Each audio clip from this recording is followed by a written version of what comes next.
Hello, this video covers the Chapter 1 and 2 notes. This unit is mostly vocab. There's a little bit of math, but it's a lot of terminology. Many of these terms we'll use for the rest of the course, so they are important. Some of them might be review from 9th grade or previous science classes, but some of them might be new. First off, what is chemistry? Chemistry is the study of matter and how matter changes. Well, what's matter? Matter is anything that has volume and mass. Now we define volume as the amount of space an object occupies. So the amount of space it takes up, basically, is the volume.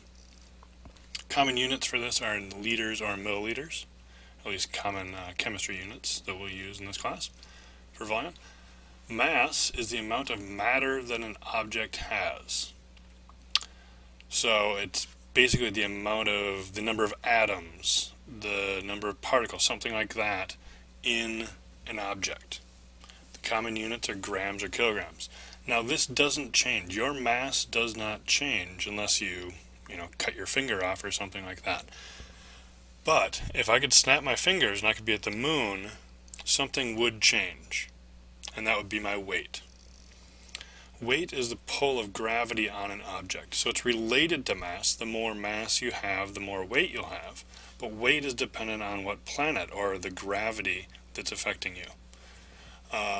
Common units are pounds and ounces. We won't use weight a whole lot in this class. We'll stick to using mass. Density. Now, density is the ratio of mass of an object to its volume. It's calculated by dividing the mass of an object by its volume. Common unit that we'll use in this class is grams over milliliters. And you will want to know this formula. D equals M over V. I will not give you that formula. You need to remember that formula and know how to use it. You'll also want to be able to rearrange that. So solve for D or solve for M or solve for V. So we're using algebra to rearrange that equation. Types of matter. Pure substances, first type of matter we're going to talk about. It's made up of only one substance. It's pure. And there's two types of pure substances. First one is elements, and this is the simplest form of matter. It cannot be broken down into simpler substances. Elements are made up of only one kind of atom. So when you think of the periodic table of elements, you look up on the wall and you see the periodic table of elements. All those are just that kind of atom.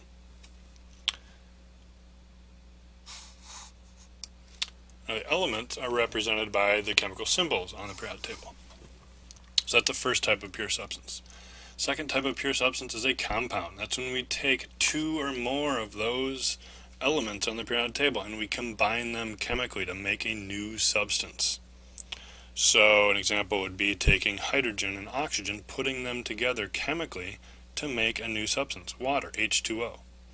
It is a pure substance. We get pure water, but it's made up of more than one kind of element. The key there is they're chemically combined. Now a mixture is not a pure substance. It is a physical combination of two or more substances. States of matter. There are four basic states of matter that we'll deal with in this class, mostly the first three. We'll talk a little bit about plasma, the fourth one, but solid, liquid, gas. You'll want to know how to describe these states of matter based on their shape and their volume. Now, when I say something has a fixed shape, that means that the shape does not change very easily. So if you think of a solid, its shape doesn't change very easily. Its volume, the amount of space it takes up, does not change very easily. So we say it has fixed shape and fixed volume. A liquid has a fixed volume, meaning it doesn't expand or contract very easily, but it has a variable shape. That variable meaning it can change very easily. A gas has variable shape and variable volume. And a plasma is just basically a high energy gas. The electrons have actually separated from the nucleus in the atoms, and it's just a very highly energized gas, essentially. And again, Fixed means it doesn't change easily. Variable means it changes easily. You'll want to know those terms. Chemical and physical properties. So a physical property is a characteristic observed without the substance changing. It's kind of a weird definition, but it's a physical description of the substance. Its shape, its hardness, luster, texture. Luster, if you're unfamiliar, is how shiny it is. Metals have luster. They're very shiny. A physical change is just a change in one of those physical properties. The key here is they do not result in a new substance. So the example is I'd break a pencil. Well, it's still a pencil, it's just a pencil broken in half. The size and the shape is changing, but the substance isn't changing. It's still a pencil. Now, the other type of property we'll talk about is a chemical property. And that's how something reacts or doesn't react to form a new substance. An example here is rust changing to iron. Rust changes iron into iron oxide. So when iron rusts, it's changing from iron into iron oxide. That's what rust is iron oxide. And there is a new substance created. The iron oxide is not the same as the iron. So it's a new substance. That's the key to a chemical change, is you're producing a new substance. Reactants and products, two terms that we will use a lot of in this class. Reactants are substances that are reacting together, that you put together, that you start with. And the products are what you end up with after the reaction. So, you in biology last year, you probably talked about photosynthesis. This is the chemical reaction for photosynthesis. We have CO2 in water. You have sunlight coming in, making sugar and oxygen. Glucose is the sugar here, but essentially it's just sugar. Now, this is a chemical reaction. The reactants, the things that you're putting together at the beginning, are the CO2 and the H2O. The products, the thing that you're producing, the things that you're creating, are the sugar and the oxygen. We always write chemical reactions, chemical equations, with the reactants on the left, products on the right. One of the more important laws that we'll talk about in this class is the law of conservation of mass, and it states that mass is neither created nor destroyed. So, you can see in this example, if we look at how many carbon atoms, we have 6 carbon atoms. We started with? Well, we ended with 6 carbon atoms. If we started with 6, we have to end with 6. If we started with 6 and ended with 4, well, that means 2 carbon atoms just disappeared. If we ended with 8, that means all of a sudden 2 carbon atoms just appeared out of nowhere. That's not going to happen. So law of conservation of mass says if you start with a certain mass of something, you have to end with the same mass of that same thing. So, evidence that a chemical change has possibly occurred, and I believe this is one of your book questions here. A change in color or odor, a change in temperature, that's meaning that energy is either being absorbed or released, production of a gas or a precipitate. Now, the abbreviation for precipitate is PPT, and a precipitate is a solid formed from 2 liquids. I know it sounds kind of weird, but there are reactions where you put 2 liquids together and you end up with a liquid and a solid. And the reason they call it precipitate is it kind of looks like it forms snow or rain, and it kind of rains this solid out of the liquids. So it looks like it's kind of snowing in there. Energy. Energy is one of the more important changes we'll talk about in chemistry. And there's 2 basic categories of energy. And again, energy is the ability to do work. That's the definition of energy, the ability to do work. Potential energy is stored energy.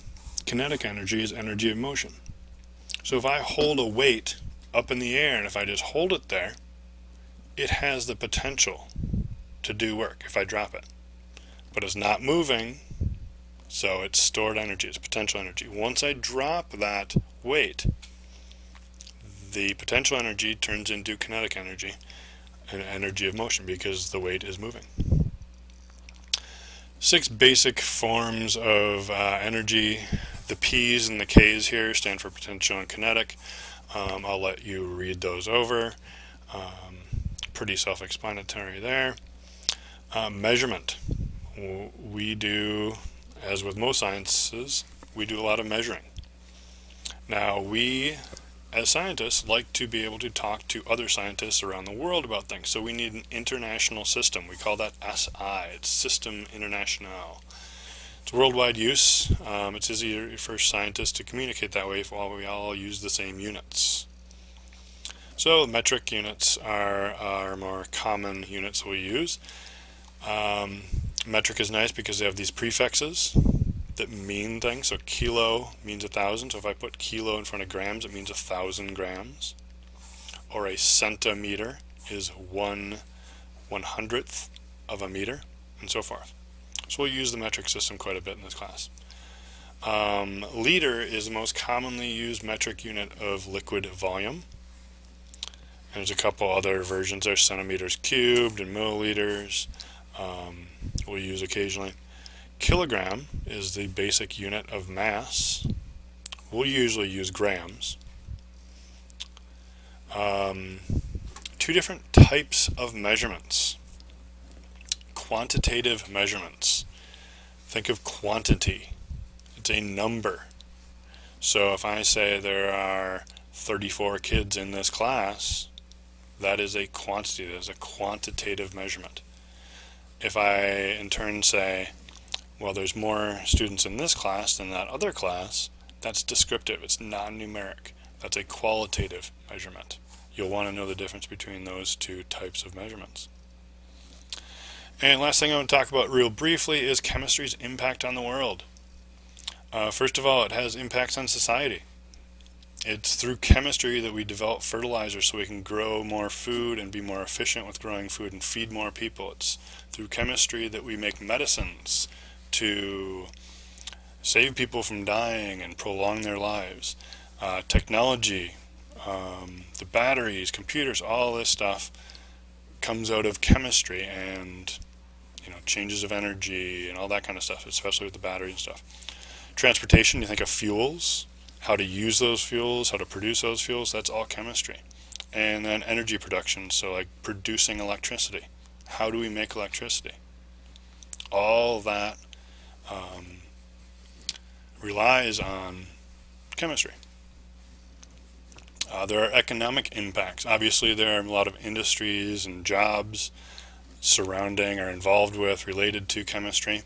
And as our knowledge of chemistry gets deeper, it develops new industries which produce new jobs.